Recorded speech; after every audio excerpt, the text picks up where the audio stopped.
మగవులు మెచ్చే ఆషాఢం sale Chennai shopping mall ఆడి KG sale.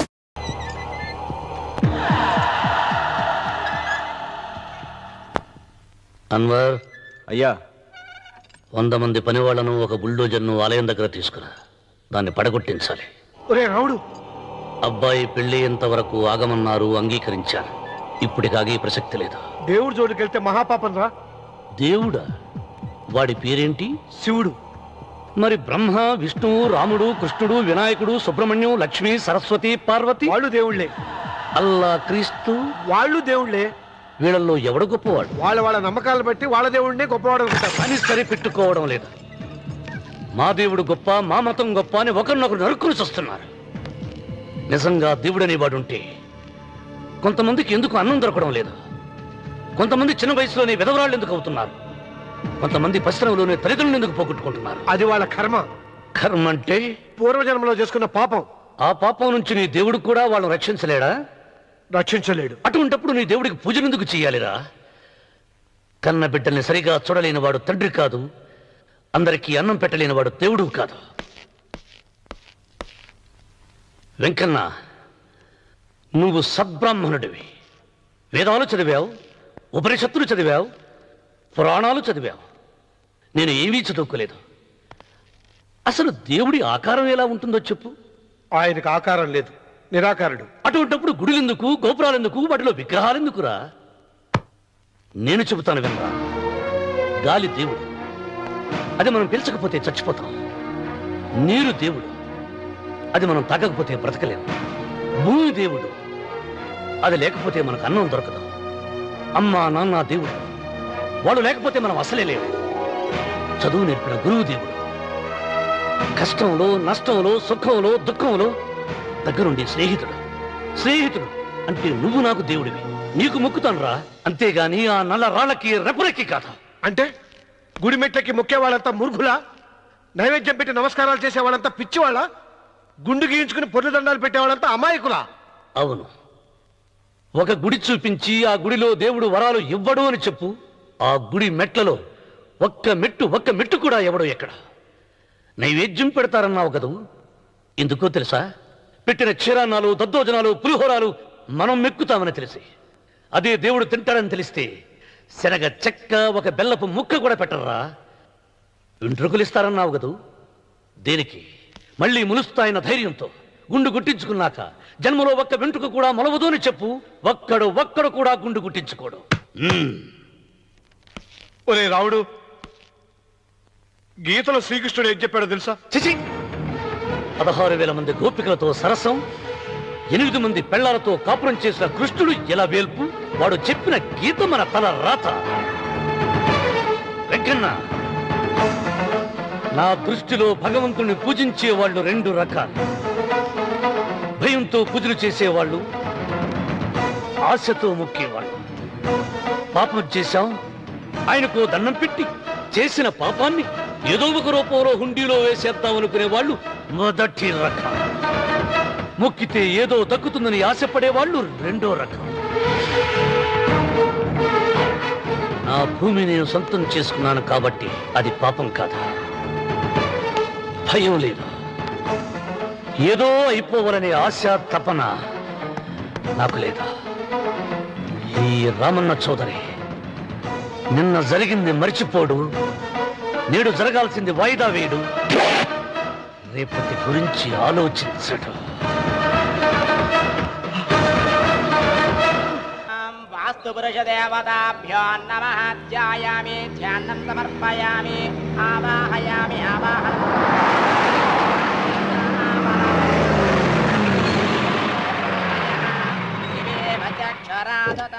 రండి రామన్న చౌదరి గారు.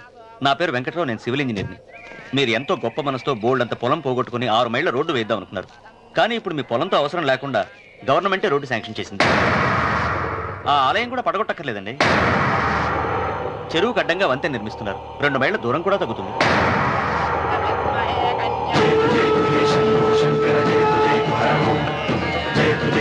పాట వేయించడానికి నువ్వే వడివిరా, భగవంతుడే వేయిస్తాడు. అమ్మవారి ఆలయాన్ని నువ్వు తాకలేవు. పూలు వేయండి రామన్న గారు. అయ్యో సంస్మరణాత్మం ఆయన ఎవరు? జటాధారి స్వాముల వారు.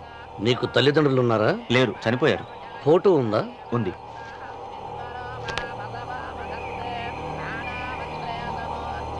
తల్లిదండ్రులను పూజించు, బాగుపడతావు. జడలు నిసాలు ఉన్నవాడు కాదు.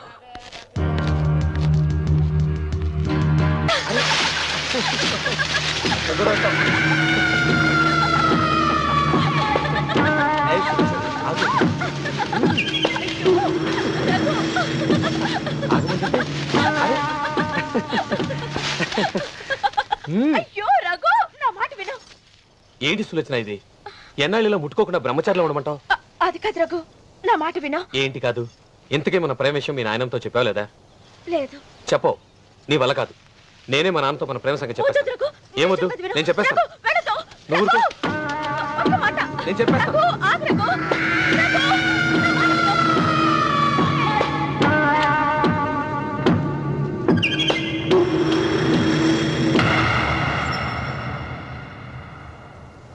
నువ్వా?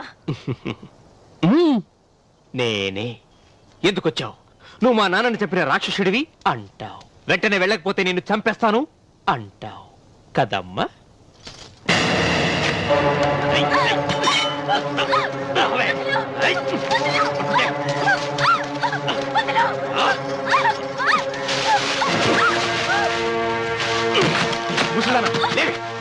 చెప్పు, వీళ్ళ నాన్నని చంపింది ఎవరు? నేనా? నేను చంపానా? నిజం చెప్పు. చెప్పు, ఎవరు చంపారు? ఎవరు చంపారు? చెప్పు.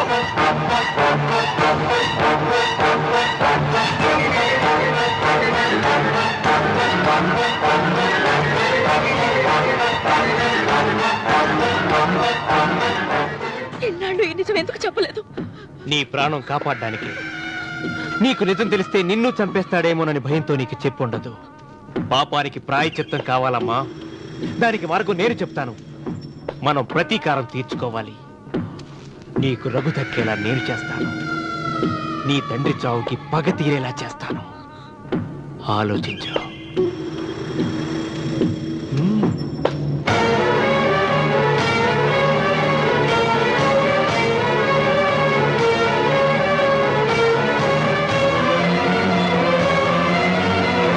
నేను నమ్మను.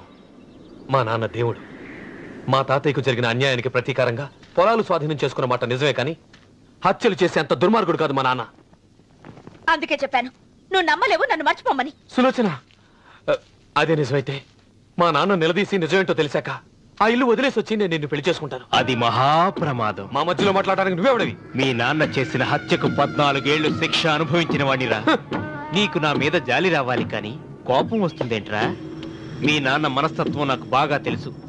నువ్వు నాగసులోచన ప్రేమించుకున్నారని తెలిసిన వెంటనే వీళ్ళిద్దరినీ చంపేసి వీళ్ల పొలంలోనే పాతి పెడతాడు. నా మాట విను, ఇంకేం ఆలోచించుకో. నా మాట విను.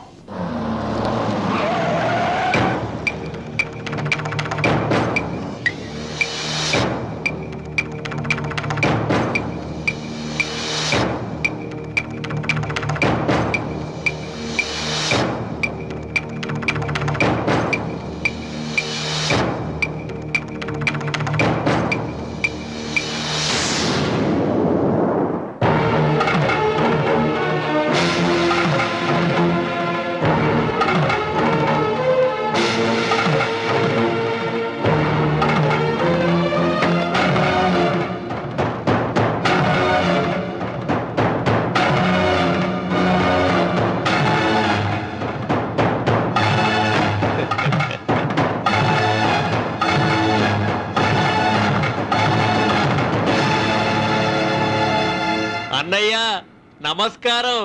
వీధి గుమ్మం వైపుకైతే నువ్వు రావని పెరటి గుమ్మం వైపుకు నేనే తీసుకుని వచ్చాను.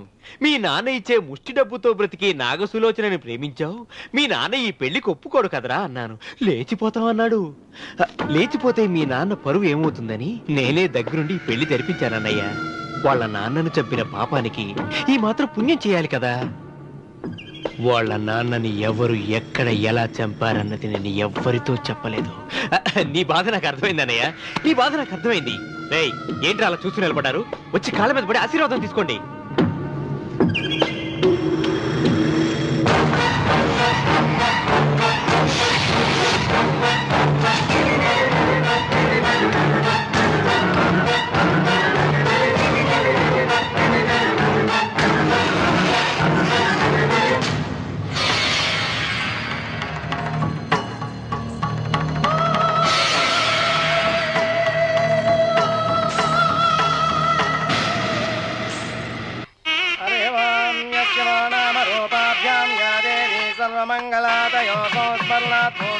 సర్వతో జయమంగళం శ్రీమంగళ గౌరీ దేవతాయై నమః. అమ్మా తమ రెండో కోడను కూడా తీసుకొచ్చి కూర్చోబెట్టండి. అలాగే.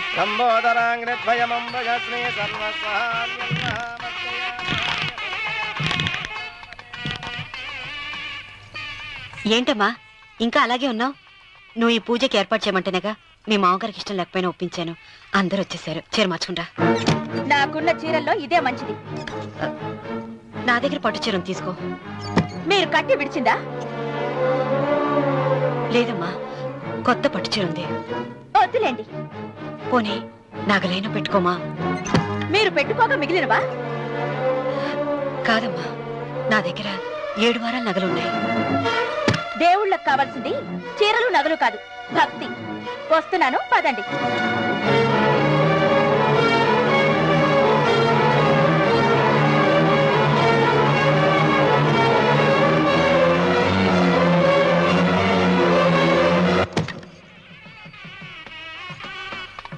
అమ్మా రెండో కోడను త్వరగా తీసుకురండి. ఈ హోరలోనే వ్రతం పూర్తి చేస్తే చాలా మంచిది. రఘు ఇట్రా. ఏంటమ్మా? వెళ్ళి సులోచన త్వరగా తీసురా. అలాగే.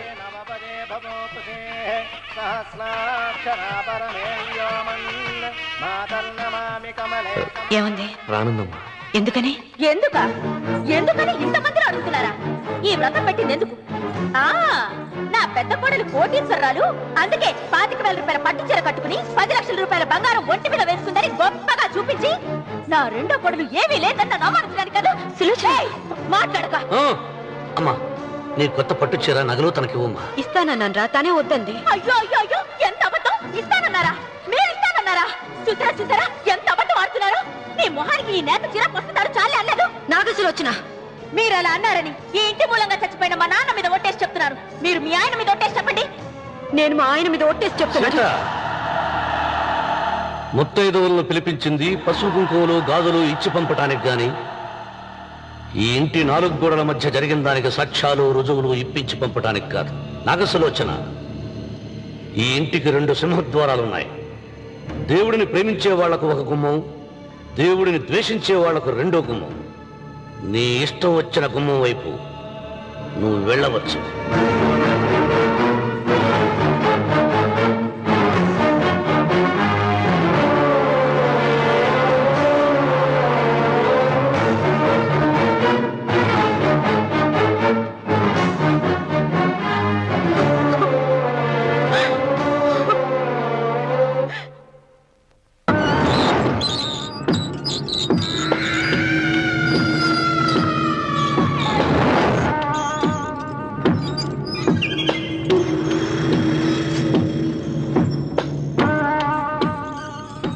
ఏమండి అటు చూడండి.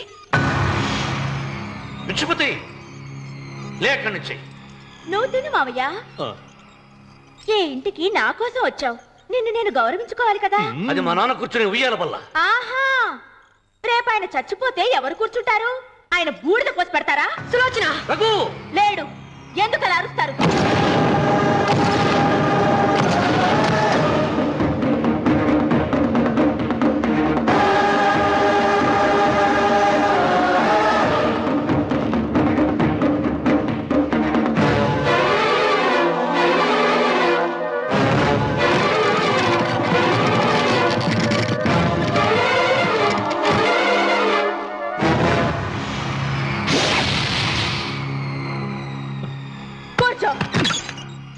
నువ్వు ఈ ఉయ్యాల బల్ల నుంచి లేచావంటే నన్ను చంపుకు తిన్నట్టే.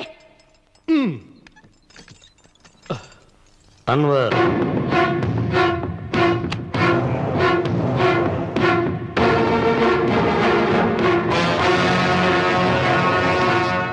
నువ్వు కూర్చో మావయ్య. సులోచన, బుద్ధి లేకుండా ప్రవర్తించకు. వేప చెట్టుకు పాలు పోసి పెంచినా అది చేదుగానే ఉంటుంది, కానీ తీయగా మారదని ఆయన ఎన్నిసార్లు చెప్పినా ఆయన మాట వినకుండా నీ అడుగులకు మడుగులెత్తాను. ఆయన ఎవరనుకుంటున్నావు? ఈ ఇంటికి పెద్ద. దేనిలో పెద్దండి? హత్యలు చేయడంలోనా? పక్కవాడ పొలాలు ఆక్రమించుకోవడంలోనా? వీధిలోకి వెళ్లి పసిబిడ్డని అడిగినా చెప్తాడు ఆయన ఎంతటి నీచుడో హంతకుడోనని.